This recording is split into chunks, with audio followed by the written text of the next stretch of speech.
I'm John Glavin, and I wrote Trapped on the Wheel, Chicago's Columbian Exposition of 1893.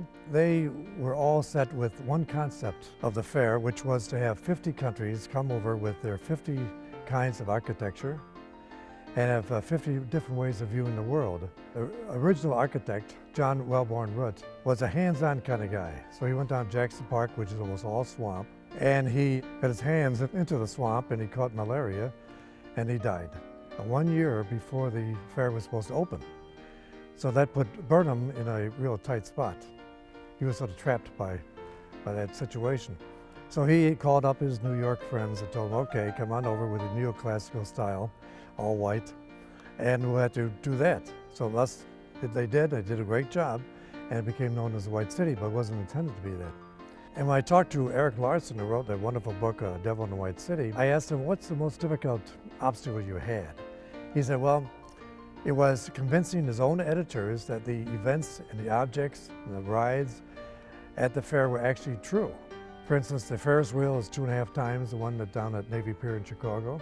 And they had a bullet sled that went the mile-long length of the Midway in seconds, and it was above a water trough with jets shooting up, so it was in air.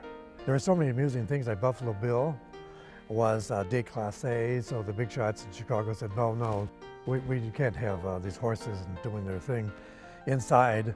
We don't want you here. So he said, okay, I'll build my own stadium for 20,000 people. I'll build that outside.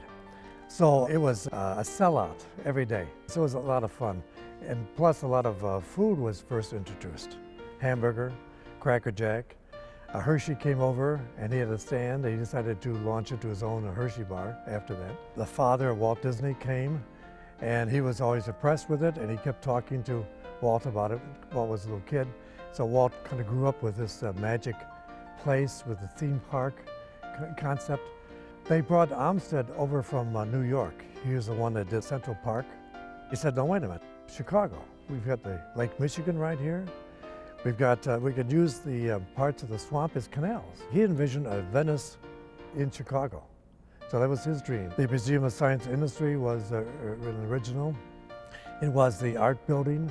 The reason it still stood was because it was buttressed with cement and all that, and otherwise it couldn't be insured because of all the paintings from around the world to be stored there. But its life was only ticketed for 6 months to 9 months. So it was built in ingredients for any novelist. The energy that these people had was fantastic. I tried to combine my love of Chicago and my family stories. It's a story that needs to be shared, and when my grandmother shared it with me, it just got to me.